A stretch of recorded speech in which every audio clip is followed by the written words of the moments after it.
Cream అన్నది బీజము అమ్మవారిది. క్రీం ఓం క్రీం ఓం క్రీం అన్నది అమ్మవారి బీజం అమ్మ. ఆ బీజం నువ్వు చేసావు అంటే చిన్నమస్త ఆరాధన అది లోపల చేస్తున్నావు కదా మంత్ర రూపంలో. బయట ఏం చేస్తున్నావు? స్తోత్రాలు, అష్టోత్తరాలు, శతనామావళి ఇవన్నీ చేస్తున్నావు ఏమ్మా. కొందరు తెలియకుండా ఏం చేస్తుంటారు? బలులు ఇస్తూ ఉంటారు. తత్వం వేరమ్మా. బలి అంటే ఏంటంటే ఇది కాదు, జీవహింస నా చేయకూడదు. బలి అనేది వేరు. అవిద్యను బలి చేయాలమ్మా, అహంకారాన్ని బలి చేయాలి. తత్వాలు వేరుగా ఉంటాయి, దేవతలు వేరు అమ్మా. సో ఇవన్నీ పెద్ద కంట్రవర్షియల్ సబ్జెక్ట్స్, ఎవరి నమ్మకాలు వాళ్ళవి. ఎందుకంటే ఈ అమ్మవారు సృష్టిలో కిందకి వచ్చినప్పుడు గుణాల్లోకి వెళ్ళిపోతుంది. పైన చిన్నమస్త అమ్మవారు సత్వగుణ ప్రధానంగా ఉంటుంది, అవునా? ఆమెకు నువ్వు నాన్ వెజ్ పెడితే ఎట్లా? కిందకి దిగింది అమ్మ, నువ్వు అక్కడ ఉంటే ఎట్లానమ్మా? నువ్వు కిందకి దిగు, నీకు మేకపోతున్నావు, దేనికేదో జీవహింస చేసి నేను తృప్తిపరుస్తావు అంటే ఆమె సత్వ రజస్తమో గుణాల్లో దిగింది అనుకో, కోరికలు ఆమెకు కూడా సహజంగా నీకు వచ్చినట్టు ఆమెకే వస్తాయి. నాకు అది ఇవ్వు, నీకు ఇది చేసి పెడతాను. ఎవడైనా అంతే, గుణాల్లోకి వచ్చాడు అంటే ఏ దేవతలైనా కూడా కోరికలతో రగిలిపోవాల్సిందే. చాలా ఇదే రహస్యం. అందుకే నువ్వు ఎప్పుడు ఏంటి, మనం ఆరాధించే దేవత ఎప్పుడు కూడా ఆజ్ఞ పైన ఉండే దేవత. వజ్ర వైరోచిని ఆ తల్లి, అర్థమైందా? అది కూడా చెప్తాను. వజ్ర వైరోచిని అన్నది కూడా దీన్నే వజ్ర వైరోచిని అంటారు. కామేశ్వరుడు రూప చేతిలో ఉన్న తేజస్సు, ఈ చినమస్స తేజస్సు కిందకి వస్తున్నప్పుడు ఎలా తత్వరథ స్తమో గుణాల్లోకి దిగిపోతున్నప్పుడు ఎలా ఉంటుందో, అంటే గ్రామ దేవతలు ఇలా కుల దేవతల దాకా పితృదేవతలు కూడా అంతే కదా. నువ్వు ఏమైనా ఇస్తేనే కదా వాళ్ళు తమ గుణాల్లో ఉంటారు. ఒరే నువ్వు నాకు ఇవాళ ఇప్పుడు ఇదంతా పితృపక్షాలు కదా అమ్మా. మీ అందరి పేర్లు తీసుకొని నేను చేస్తున్నాను, మాది నేను మెసేజ్ పెట్టాను. సో మీ పితృపక్షాలది కూడా చేస్తాను, అవునా? యాన్సెస్టర్స్ కోసం మనం ఆ మాత్రం చేయటంలో తప్పలేదు, పుణ్యమే కదా, పుణ్యకార్యమే కదా. సో చేయటం, ఇక్కడ చాలా మంది వచ్చి నాకు ఇచ్చి వెళ్తుంటారు, చెయ్యండి అని చెప్తారు, పేర్లు గోత్రాలు. ఓకే చేస్తాను. సో నువ్వు మనం బతికి ఉండి మరి వాళ్ళ దయతో కదా మనం ఇప్పుడు ఇలా ఉన్నాం, అవునా? కృతజ్ఞత థ్యాంక్స్ చూపించారు కదా. అన్నం పెట్టిన వాడికి మనం థ్యాంక్స్ చెప్పాలి కదా. ఆ ఎవరి కోసం పెడతావు అన్నట్టుగా మాట్లాడు ఏమా. సో వాళ్ళు కూడా మరి పితృపక్షాల్లో ఇప్పుడు ఈ 10 రోజులు వాళ్ళు మరి ఎంతో ఆశతో వస్తారు. మరి ఏమైనా పెడతాడా వీడు, గోత్రనామం తీసుకొని పేరు తీసుకొని నాకేమైనా పెడతాడు? పెట్టలేదనుకో, నువ్వు పట్టించుకోలేదనుకో, అలిగి బాధతో వెనుదిరిగి వెళ్ళిపోతారు. అవి ఏమవుతాయి? పితృశాపాలుగా నేను వెంటాడుతూ ఉంటాయి. అందుకే మనం అనుకున్న పనులు కూడా డిలే అవుతూ ఉంటాయి. ఏదో లక్షలు రావాలి, కోట్లు రావాలని పెట్టుకున్నవన్నీ డిలే అవుతాయి. ఇవన్నీ చేయిస్తూ ఉంటారు. మరి ఇవన్నీ పితృదేవతలు అన్నారు, దేవతలు ఇలా ఎందుకు చేస్తున్నారు గురువు గారు అని మీరు ప్రశ్న వేయాలి. ఎందుకంటే వాడు గుణంలో ఉన్నారమ్మా, నేనేం చేస్తాను, అవునా? విశ్వామిత్రుడు అంతటి వాడే చెలించాడు అంటే గుణ ప్రధానం. వాడు ఋషి ఇంకా కాలేదు, బ్రహ్మ ఋషి కావాలని కూర్చున్నాడు. చూసారా? సత్వంలోకి వెళ్ళాలి, చిన్నమస్త అమ్మవారి దగ్గరికి వెళ్ళాలని పాపం వర్టికల్ గా అంటే స్ట్రైట్ గా వెళ్ళిపోవాలి నేను అనుకున్న వాళ్ళందరూ అడ్డంగా పడి మాయకు లొంగిపోతున్నారు అన్నది పిండితాట. అది దేవతల దగ్గర నుంచి పిపిలికాది బ్రహ్మ పర్యంతము కూడా ఈ మాయలో అందరూ ఉండాల్సిందే అనేది లలితా పరాభట్టారిక అమ్మవారి యొక్క శాసనం. ఎవరు ఎగ్జంప్షన్ కాదు అని. ఒక్క మాయ అంటని వాడే శివుడు.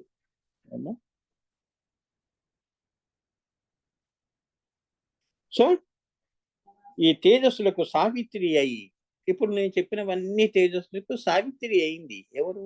కామేశ్వర రూప పరమాత్మ చేతిలో ఉన్న చిన్నమస్త అన్న తేజస్సు కిందకి వచ్చినప్పుడు ఇన్ని తేజస్సులు, నీకొక తేజస్సు, నాకొక తేజస్సు, ప్రాపర్టీ డిస్ట్రిబ్యూషన్ లో అందరికీ ఉందిగా, తెలివితేటలు ఉన్నాయి కదా, అవునా?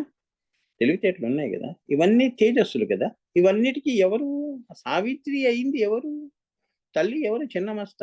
ఆమె ఎక్కడ ఉంది? కామేశ్వర రూప పరమాత్మ చేతిలో ఆయుధం వలె ఉన్నది ఏమ్మా. అక్కడి నుంచి నీకు అన్ని ఇస్తోంది అని. సో అంటే ఈశ్వరుని యొక్క చైతన్యమే ఆమె అనే ఆయుధమే ఈ చిన్నమస్త. అంటే ఈశ్వరుడి యొక్క చైతన్యము. చైతన్యము అంటే తేజస్సేగా, కళ, తేజస్. మొహం కడుక్కున్నాం అనుకోండి, ఎంత తెల్లగా ఉంటుంది. బయట తిరిగి తిరిగి వచ్చి ఒకసారి సబ్బుతో కడుక్కున్నప్పుడు అసలు పౌడర్ కూడా రాయటం అవసరం లేదు. జిడ్డంతా పోయి ఎంత తెల్లగా మెరిసిపోతుంది. తేజస్. అవునా? ఆ స్కిన్ పోర్స్ లో ఉన్న నలుపుదనం అంతా కింద పడిపోతుంది, ఒక్కసారి మెరుస్తూ ఉంటుంది. సో ఈ తేజస్ అనేది ఏదైతే ఉందో ఏమా, సృష్టిలో సూర్యుడి కూడా ఒక తేజస్సు, తాపము అంటాం దాన్ని. నీ కోరిక కూడా తేజస్, తాపము. ఏమ్మా, తీరిన తర్వాత వచ్చిన ఆనందమైన తేజస్ ఏమ్మా ఏదైతే ఉందో అన్నిటికీ వర్తిస్తుందమ్మా తేజస్ అంటే. నేనేదో ఒకటి రెండే ఉదాహరణలు ఎందుకు చెప్తున్నానంటే మీకు అర్థం కోసం నేను చెప్తున్నాను. తేజస్ అంటే ఏదన్నా తీసుకోవచ్చు. ఒక ఒక అమాయకమైన నవ్వు కూడా ఒక తేజస్సే. అవును. స్థూలంగా, సూక్ష్మంగా, సూక్ష్మతరంగా, సూక్ష్మతమంగా కూడా ఈ తేజస్సులన్నీ కూడా కలుపుకుంటే ఇది ఈశ్వరుడి యొక్క చైతన్యము అంటున్నారు. మరి అంతే కదా, చైతన్యమే కదా. మనలో ప్రాణం ఉంటేనే కదా, అవునా, మనలో చైతన్యం ఉంటేనే కదా. అబ్బా అప్పుడు అబ్బా అమ్మవారిలా ఉన్నారండి మీరు, ముత్తైదువులా ఉన్నారు, అబ్బా ఈశ్వరుల్లో వెలిగిపోతున్నాడండి ఆయన అని నువ్వు ఎప్పుడు అంటున్నావు? ఆ ఈశ్వరుడి యొక్క, కామేశ్వరుడి యొక్క చేతిలో ఉన్న తేజస్సు నీ శరీరంలో శివగా, శివమయముగా, మంగళకరముగా నిన్ను ఉంచుతోంది. నీ ప్రాణం రాకపోకలు, ఉచ్ఛ్వాస నిశ్వాసాలు జరుగుతున్నాయి కదా, చైతన్యంతో ఉన్నావు. అది వెళ్ళిపోతే శవ అంటున్నారు, జడ పదార్థం అయిపోతావు. సో ఈ యొక్క ఈశ్వర చైతన్యము 14 లోకాల్లో గంగలా ప్రవహిస్తోంది అని చెప్తున్నారు. అర్థమైందా? ఇది స్థూలంగా గనక నువ్వు చూడాలి అంటే గంగా అన్న నది చాలా. అందుకే ఆ నీరు 10 రోజులైనా ఎందుకు పాడైపోదు అంటే దాని గొప్పతనం అది. మిగతా నీళ్ళన్నీ కూడా 3 రోజుల తర్వాత తాగలేవు, తాగటానికి యోగ్యత ఉండదు దానికి, ఆ నీళ్ళకి. కానీ గంగ నీళ్లు కాశీకి వెళ్ళినా అక్కడి నుంచి ఎందుకు తెచ్చుకుంటున్నాం, ఇంట్లో ఎందుకు చల్లుకుంటున్నాం? ఏదైనా నకారాత్మక శక్తులు, నరఘోష, దిష్టి, అవునా, ఇవన్నీ కూడా తొలగించే తేజస్సు కదమ్మా నీళ్లు. తేజస్ చల్లుతాం, అవునా. సో ఈ నీరు అన్నది గంగా అయినప్పుడు దాని నుంచి వచ్చినవి ఏమ్మా, ఇది ప్రదేశాలు బట్టి ఇది ఎన్నో పేర్లతో పిలువబడుతుంది. కృష్ణవేణి అని, గోదావరి అని, అంతా గంగనేనమ్మా. ఇన్ కామన్ ఈశ్వర చైతన్యం నుంచి వచ్చిన నీరంతా కూడా అది ఆకాశ గంగ. ఆ ఆకాశ గంగ నుంచి ఎన్నో మార్గాల్లో వెళుతుంది కాబట్టి పేర్లు వేరుగా ఉంటాయి. ఇప్పుడు మనుషులందరూ ఒకటే కదా. నువ్వు అమెరికాలో ఉంటే నీ పేరు ఏదో ఒక పేరు ఉంటుంది, ఆల్బర్ట్ అని, ఐన్స్టైన్ అంటాడు. ఇప్పుడు మనం ఇక్కడికి ఉన్నప్పుడు మనం రామకృష్ణ అంటున్నాం. పేర్లు ఎన్నైనా కూడా నీటికి అంతా మనం మనుషులమే అన్నట్టు గంగా అనే నీళ్లు అదే ఈశ్వర చైతన్యంగా చిన్న మస్తా రూపంలో ఆ తల్లి ఉన్నది కాబట్టి అది గంగా. అది ఎటువంటి గంగా? ఆకాశ గంగ. భూమి మీద పడితే అది గంగా అయినది అంటారు. ఓకే, ఇంతటి విస్తృతమైన ఆలోచన నీకు ఉండాలి. దీన్నే నీ హృదయం ఆకాశం అంత ఉంటుందమ్మా నీ హృదయం. అందుకే నిన్ను తల ఎత్తి చూడాలి అంటే మంచి పనులు చేస్తే అందరూ తల ఎత్తి నీతో మాట్లాడతారు. లేదు అంటే ఇవన్నీ నువ్వు చేయకపోతే నువ్వు తల దించుకొని బతకాల్సి వస్తుంది. సో నీ ఆలోచనలు, హృదయం, నీ స్థానము నిన్ను చూడాలి అంటే నువ్వు ఆకాశ దేవతగా, ఆకాశ గంగలో ఉండాలి. ఆకాశవై బ్రహ్మ అంటే ఆకాశం తెలుసుకుంటే కిందవన్నీ నాకు తెలుసు అనే స్థితి. సో ఆకాశం నుంచి అన్నీ వచ్చినప్పుడు అంతే కదా, అది అక్షయ పాత్ర కదా మనకి. అంతే కదా, ఆకాశం ఎలా ఉంటుంది? మూకుడు బోర్లించినట్టు ఉంటుంది, అంతే కదా అక్షయ పాత్ర. అందుకే అన్నాను, మూకుడు బోర్లిస్తే ఎలా ఉంటుంది? మనం పూరీలు చేసుకుంటాం, మూకుడులు ఉన్నాయి కదా. బోర్లిస్తే ఎలా ఉంటుంది? ఇగో పైన చూడండి ఆకాశంలో ఎవడో నెత్తి మీద మూకుడు మన నెత్తి మీద పెట్టినట్టు ఉంటుంది. అది ఉంది కాబట్టి మనం ఉన్నాం, అవునా. ఆకాశం నుంచి కొద్ది వరకు, అంతేగా. ఆకాశవే బ్రహ్మ అన్నాడు. అందుకే బ్రహ్మ ఏం చేస్తాడు? సృష్టిస్తాడు పంచభూతాలని. దాని యొక్క పంచీకరణ వల్ల మనందరం పుడుతున్నాం, పెరుగుతున్నాం, వెళ్ళిపోతున్నాం. అవునా? సో అది నువ్వు సృష్టిని చూసే విధానం. అంతేగాని అమ్మా, అందుకే నీకు అన్నిట్లో కూడా, అన్ని జీవాల్లో కూడా ఈ తేజస్సునే నువ్వు చూస్తావు. అందుకే సాయిబాబా లాంటి వాళ్ళు చీమలోనూ చూసే తేజస్సు నీలోనూ చూస్తారు. అలాంటప్పుడు భేదం ఎందుకు పెట్టుకుంటారమ్మా? అవునా? నిన్ను ఆప్యాయంగా నేను దగ్గర తీసుకుని మాట్లాడతారు. అలానే ఏ శునకం గాని, కుక్క గాని, చీమలు గాని దానికి కూడా పాపం అదే ప్రేమను చూపిస్తాడు.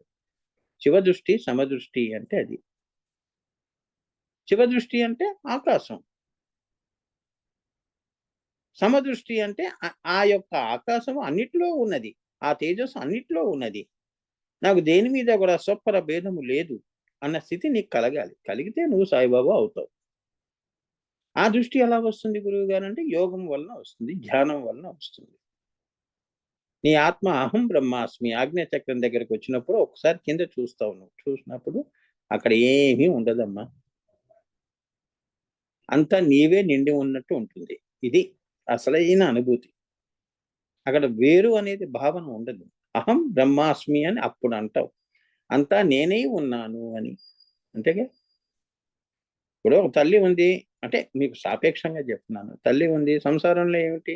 ఈ సంసారం అంతా కూడా నా యొక్క అంతర్భాగము. వీరందరూ నాకు సమానమే. తల్లికి ఎలా ఉంటుందో స్థూలంలో, సూక్ష్మతమంలో కూడా నిన్ను నువ్వు చూసుకుంటావు. అంతా గంగ ఎలా ప్రవహిస్తోంది ఎన్ని నదులుగా, అలానే నువ్వు కూడా అలా ప్రవహిస్తూ ఉంటావు. ఇదేమిటి? వాళ్ళు వేరు, వీళ్ళు స్వపర భేదం ఉండదు. నీ తేజస్సునే నువ్వు చూస్తావు. అంతేగాని రూపాలు, నామరూప జగత్తుని చూడవు. ఇది చెట్టు, అది మనిషి అని నువ్వు ఏమ్మా వేరుగా చూడవు. అది శివదృష్టి, సమదృష్టి అంటే. అది వస్తుందా స్వామి అంటే తప్పకుండా వస్తుంది. అమ్మవారు ఏది అసాధ్యంగా నీకేమి అందకుండా ఏది ఉట్టి మీద ఏం పెట్టలేదు. ఏమ్మా చిన్నప్పుడు మన మన తల్లిదండ్రులు తల్లి ఏం చేసేది? స్వీట్లు ఎక్కువ తింటున్నారని చెప్పేసి మనకు అందని పైన పెట్టేస్తుంటారు. అవునా? ఆ డబ్బా మనకి ఎప్పుడూ అందదు. ఆమె దగ్గరికి వెళ్ళి మళ్ళీ అడగాలి. అవునా? అలానే అమ్మవారు ఏది కూడా నీకు అందకుండా ఏ వస్తువు కూడా ఆ తల్లి ఎప్పుడూ కూడా పెట్టలేదు. నీలోనే పెట్టాను కదే అంటుంది. నీలోనే ఉంది వెతుక్కో అంటుంది. నాకు ఎలా తెలుస్తుందమ్మా నాలో ఉన్నది అని అని నువ్వు అని అడిగితే గురు రూపంలో నేనే వచ్చి నీకు బోధ చేస్తాను అంట. దాని అనుభూతి సాపేక్షంగా ఇస్తాను. దాన్ని అభ్యాసం చేసి, అభ్యాసం కూసు విద్య చేసి నన్ను చేరుకో అని చెప్పి ఆమె సందేశం ఇస్తుంది. అమ్మా ఎందుకంటే అమ్మ నీకు కళ్ళ ముందు ఉన్నప్పుడు ఇంకో వస్తువు ఎందుకు కోరుకోవాలి నువ్వు? అమ్మని మించిన దైవం ఏముంది? అమ్మ నీకేమీ తీర్చలేదా? నీకంటూ నువ్వు కోరికలు పెట్టుకున్నావు అనుకో, ఆ కోరిక వరకే నీది. తర్వాత ఇంకో కోరిక వస్తుంది. అదే అమ్మని నువ్వు కోరుకున్నావు అనుకో అన్నీ ఉన్నట్లే కదమ్మా. ఆ బంధం నీకు ఏర్పడాలి కదా ఫస్టు. కోరిక ఎందుకు వస్తుంది ముందు? అది మీరు తెలుసుకోవాల్సింది. అందుకే ఆమె అన్నపూర్ణ అయింది. ఏమైంది? అన్నపూర్ణ. నీ జీవితాన్ని పూర్ణమయం చేస్తుంది. స్థూలంలో అంటే సంసారంలో, మంత్రంలో పూర్ణం చేస్తుంది. ప్రాణంలో నీకు లయాన్ని ఇస్తుంది. అర్థమైందా? ఆత్మని తనలో లయాన్ని ఇస్తుంది ఆత్మగా. ప్రాణాన్ని శాస్త్రాల కమలము ఈశ్వర శక్తిగా మలుస్తుంది. ఏమ్మా? తర్వాత లయాన్ని ఇస్తుంది. అంటే సవికల్ప, నిర్వికల్ప సమాధులు ఇచ్చే తల్లి. ఇప్పుడు చెప్పండి ఈ అమ్మవారు ఏది నీకు ఇవ్వచ్చు చెప్పు? భూతలంలో ఓం భూ, ఓం భువ, ఓం శువ, ఓం మహా, ఓం జన ఏది కోరిక అన్నీ ఇస్తుంది. అందుకే ఆమె అన్నపూర్ణ అన్నారు. ఏమ్మా? మామూలు దేవతలు వారి యొక్క పరిధులు ఉంటాయి కాబట్టి బాబు మాకు పరిధులు ఉన్నాయి. మా పరిధుల్లో నీ కోరిక ఏమైనా ఉంటే చెప్పు అది తీరుస్తామని. లక్ష్మీ అమ్మవారి దగ్గరికి వెళ్ళి చదువు గురించి అడిగితే చదువు ఆమె ఎందుకు ఇస్తుంది? అవునా? అట్లా అన్నమాట. అన్నీ కలుపుకొని మళ్ళీ ఎవరు? లలితా పరాభట్టారిక. ఆ తల్లినే పట్టుకుంటే అయిపోయిందిగా. ఇంతమంది దేవత పూజలు ఎందుకమ్మా? ఏదో కోటి లింగాలు పూజ చేశానని. ఆత్మని పూజ చెయ్యి. ఆత్మలింగం నీకెందుకు చేస్తున్నావు కోటి లింగాలు? నీ యొక్క లింగ శరీరాన్ని దర్శనం చేసుకోవడానికి. ఎక్కడ? ఆజ్ఞాచక్రంలో. అదే కదా, ఆ లింగమే ఏమవుతుంది? తేజస్సు అవుతుంది, ఆత్మ అవుతుంది. అదే రహస్యం. సో ఆ ఈశ్వరు యొక్క చైతన్యమే, ఆయుధమే ఈ చిన్నమస్త. దీనికే మరి యొక్క పేరు ఏమిటి? ఈ చిన్నమస్త అమ్మవారికి ఇంకో పేరు ఏమిటి? ఎప్పుడైతే ఈశ్వర చేతిలో ఆ తేజస్సు ఉందో అప్పుడు ఆమె చిన్నమస్త అంటున్నావు. ఏమ్మా, ఆమె మళ్ళీ కిందకు వస్తున్నప్పుడు ఆమె ఏమవుతుంది? వజ్ర వైరోచిని అవుతుంది. ఆమెకు ఇంకో పేరేమిటి? వజ్ర వైరోచిని. ఇప్పటికి ఎన్ని పేర్లేని? చండి, ప్రచండ చండి, ఏమ్మా, కాళీతత్వం. లోపలికి మళ్ళీ చిన్నమస్త, లోపల అంతరంగం. అవునా? మళ్ళీ సృష్టి తేజస్సు బయటకు వచ్చింది అనుకో, అది ఏమవుతుంది? అది ఎటువంటిది? వజ్ర వైరోచిని, వీరా ప్లస్ యోచన. ఎంత శక్తి ఉంటే మరి ఇంత సృష్టి చేసిందమ్మా. వజ్రం ఎలా ఉంటుంది? వజ్ర వైరోచిని, అంత గట్టిగా ఉంటుందని సృష్టి. వజ్ర వైరోచిని అని పేరు. సో ఈశ్వరుని యొక్క ఆయుధానికే వజ్రము అని పేరు. వజ్రాయుధము ఇంద్రుడు ధరించారు. ఇంద్రుడు అంటే నిజంగా దేవతల్లో మీరు ఇంద్రుడు అనుకుంటారమ్మా. శ్రీ విద్యలో ఈశ్వరుడే ఇంద్రుడు. ఎందుకంటే ఆ ఆయుధాన్ని ధరించాడు. చిన్నమస్త అమ్మవారి యొక్క ఆయుధాన్ని ధరించాడు కాబట్టి ఆయనయే ఇంద్రుడు. ఏమో, ఇది శ్రీ విద్యలో రహస్యం. అంతర్గత రహస్యాలు చెప్తున్నారు ఆయన.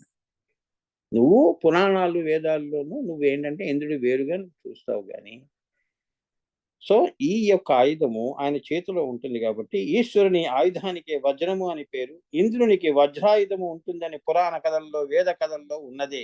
ఇక్కడ ఇంద్ర అంటే దేవతల యొక్క రాజు అయిన ఇంద్రుడు అని కాదు. దేవతల యొక్క రాజు అయిన ఆ ఇంద్రుడు గురించి మేము ఇక్కడ చెప్పట్లేదు అంటున్నారు. అమ్మవారు చెప్తోంది. ఇంద్ర అంటే తన శ్రీవారు, అంటే తన యొక్క భర్త అమేశ్వరుడు, ఆయనయే ఇంద్ర. ఎందుకు? ఆ వజ్రాయుధాన్ని ధరించి ఉన్నాడు. సృష్టికి కావలసిన తేజస్సు అంతా ఆయన దగ్గర ఉందమ్మా. లేకపోతే నువ్వు నేను ఎక్కడ పుడతాం? ఈ సృష్టి శ్రీచక్రం ఎలా వస్తుంది? అది అసలైన వజ్రాయుధం అనమాట. అది ఎంత శక్తివంతమో చూసుకోండి. ఇంకా మామూలు ఆయుధాలు కావు.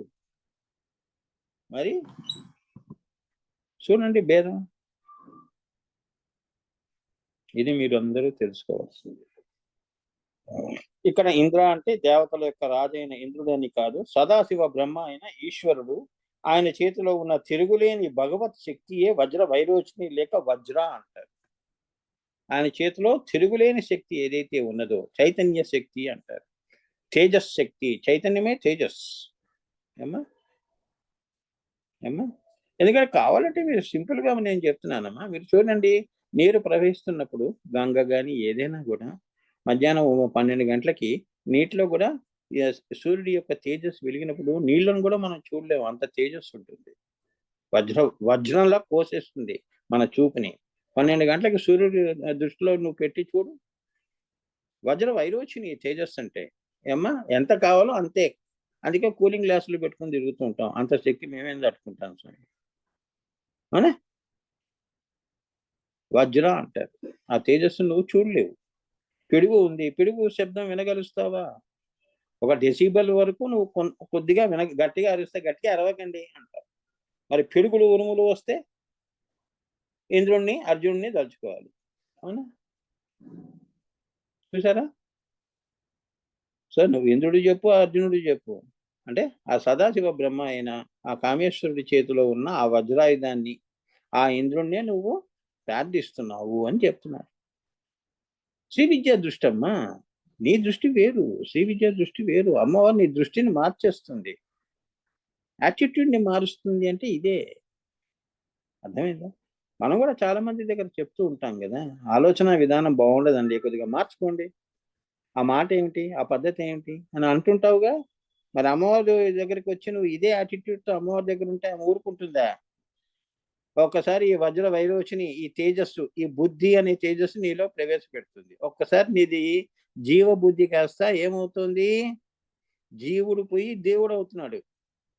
సద్బుద్ధి అనేది ఇస్తుంది, అదే గాయత్రి. అందుకే ధీమహి అని కోరుకుంటున్నావు. ఓం భూర్భువస్వః తత్సవితుర్వరేణ్యం భర్గో దేవస్య ధీమహి అంటే నాకు సద్బుద్ధిని ప్రసాదించు తల్లి అని. అంటే ఈ వజ్ర వైరోచిని అమ్మవారు ఈశ్వర చైతన్యం, సదాశివ చైతన్యాన్ని కోరుతున్నాం. నాకు ఎక్కడా కూడా నేనే నీవుగా నేను ఈ జీవితాన్ని గడపాలి అని. అంతే కదా, నడిచే దేవతగా నువ్వు ఉండాలి ఈ భూమి మీద, అంతేగాని జీవుడిగా మనం తిరగకూడదు అని. అటువంటి సద్బుద్ధి ఇవ్వమ్మ, అటువంటి దివ్య సంస్కారాలు, దివ్య సంకల్పాలు ఇవ్వు. 10 మంది బాగుండాలనే సంకల్పాలు నువ్వు ఎలా కోరుకుంటున్నావు, సృష్టిని నువ్వు ఎలా చూడాలనుకుంటున్నావు, అటువంటి సంకల్పాలే నాలో కూడా. దైవ సంకల్పాలు నాకు అటువంటి బుద్ధి ఇవ్వు అని. ఆదిశంకరాచార్యులు వారు వీళ్ళందరూ కూడా మరి అవే కోరుకున్నారు కాబట్టి ఆయన ఏ పీఠానికి నేను పీఠాధిపతి కావాలని పెట్టుకోలేదు.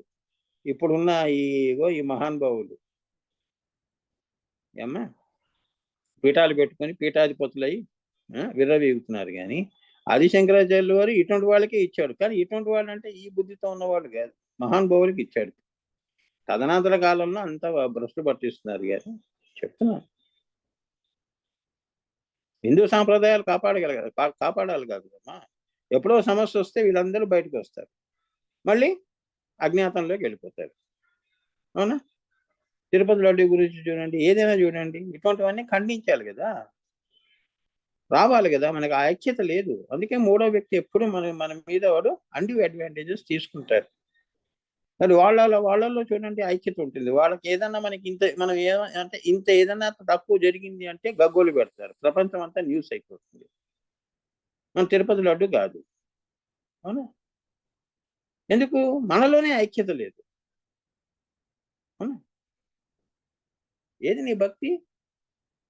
కోరికలు అయితే మేము వస్తాం స్వామి, మా కోరికలు తీర్చు, అదే అవసరానికి దేవుడని. అవునా? అంటే ఇటువంటి బుద్ధుల నుంచి మాకు సద్బుద్ధిని ప్రసాదించు స్వామి, ఆ తేజస్సు ఇవ్వు అని. అర్థమైందా?